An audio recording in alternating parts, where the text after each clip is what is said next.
So Hugo, tell us what a trainer goes through in the morning. What's the routine here at Newmarket?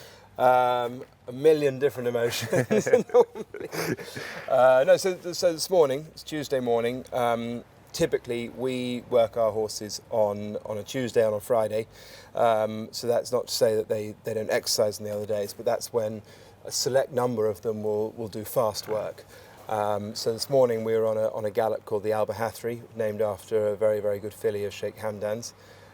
And so we worked about 16 horses on there, and working over a variety of different distances. Some of them were winners, and just really a bit of a health check, just to see that they can go a gallop and their riders say, yeah, they feel ready to run next week.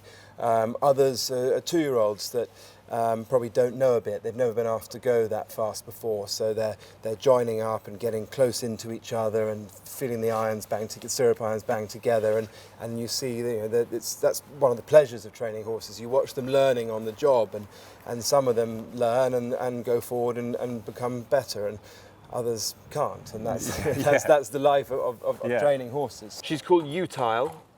She's a really well-bred Frankel of Jubmonts, who's unraced. As you can see, she's bloody enormous. Yeah.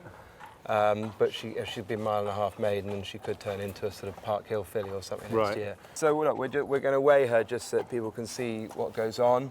I think the majority of yards would weigh horses. Certainly, we weigh them all every week.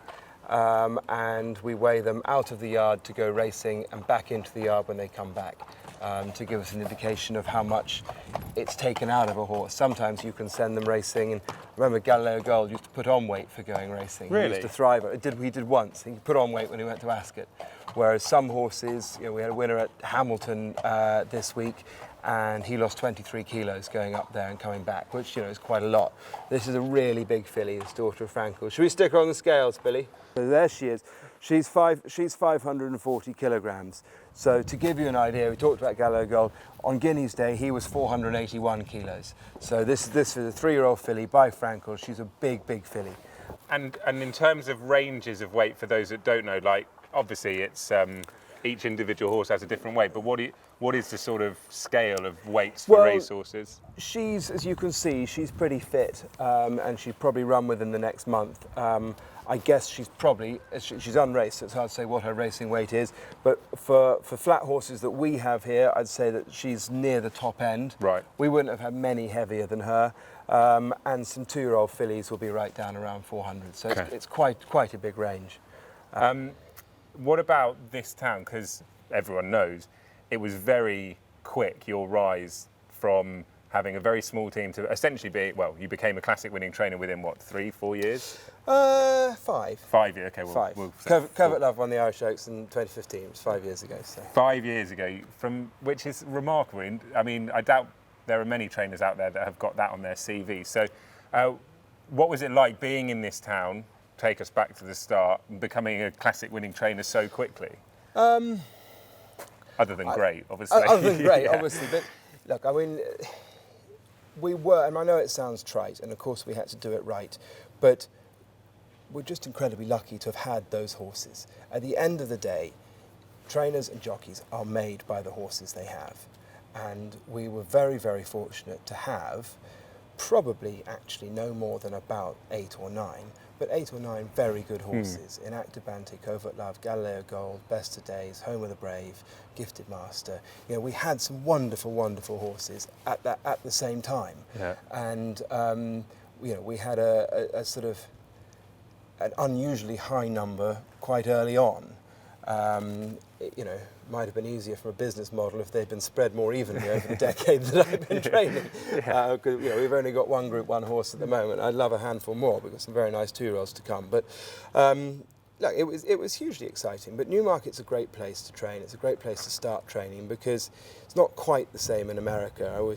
John Gosling always goes on about, he started training, he only needed 2 bridles and 2 buckets, and the work jockeys brought their own saddles, and he got on with it. In Newmarket, you need a bit more than that, but you've got fabulous facilities, and you can get on, and my 11 horses that we started here with were training on the same facilities. They had the same opportunities afforded to them as Henry Cecil string, which at the time included Frankel, which is a huge advantage. And there is a real camaraderie, and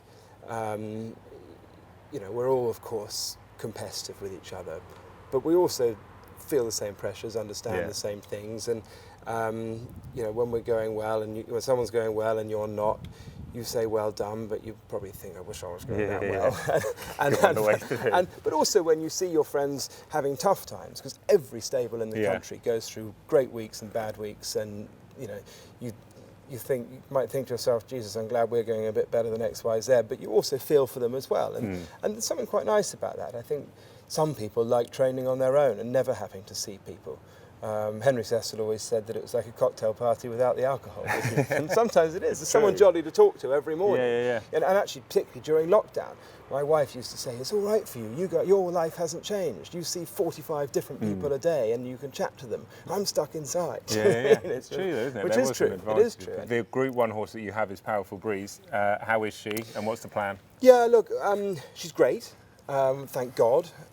It was a freak accident that happened. She got a fright and lost. Horses can spin on a sixpence and leave the rider sitting on fresh air. And it happens. I should think there are half a dozen loose horses in Newmarket every single day of the week, every single year, and the vast majority of them return home to their stables without a scratch on them. She slipped and fell over, and most loose horses that people watching this would see would be probably over jumps. When you think of a horse cantering around at Cheltenham loose, its stirrup irons are flapping by its side, and just like her, she fell over and by sheer bad luck landed on that piece of metal, and she broke 5 ribs. Yasmin, tell us who this is then. This is Powerful Breeze. How long have you been riding Powerful Breeze? Since she came in as a yearling, but no, she's always been really nice filly, found everything very easy. What is she like as a type, and tell us about her characteristics? She's not always been a major fan of men.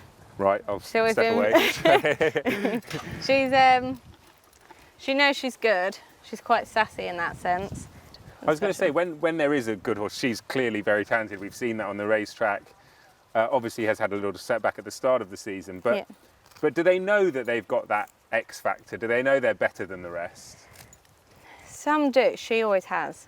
She's always been like that. Like, I'd be going up a canter and people would say to me, you've gone too fast. But because of her, you just know you haven't. And, some of them would be tired after, whereas she'd be going around on her hind legs, flying everywhere because it was so easy for her. And for those that are watching this that have never ridden a horse, or indeed a very good racehorse, what is that feeling like when you're riding a horse with as much talent and as big an engine as her? Exciting. Yeah? Very exciting, yeah. Everyone's always saying to me, don't get too excited, but you can't because you know what you're sat on. Like, I've worked here now for 6.5 years, but she's the main reason that I really do love the job because of her. So when she goes racing, how nervous do you get? How excited are you? Is it more Very nervous, yeah. I get excited at the start, and then once she's in the stalls, then it turns to nerves. I can imagine, it must massively. be terrifying. Yeah. But then obviously when she goes and does what she does, it must be the most, pride must sort of... Oh yeah, when she won a Group 2 in the Mayhill, I burst into tears. I bet. Massively. That's terrific. So what can we hope from her when she comes back on the racetrack soon? She in good nick? Yeah, she is. Really good. It's healed really well. She feels no pain on it. And she's been cantering now for a couple of months. We started her on the treadmill. Obviously with the year running out, we've had to kind of fast track her, but she's responding to it, and I think there remains a good chance that her season can belatedly start in the Sun Chariot. Amazing. Which is the 3rd of October. But we are just taking it every day and every week as it comes, and taking nothing for granted, because when you've seen things go freakishly badly wrong, you don't dare dream they can go right again. But so if we could get her back, it would be very special. It would be an unbelievable story if she does come back. So we wish you all the best with her. Fingers crossed. Top man.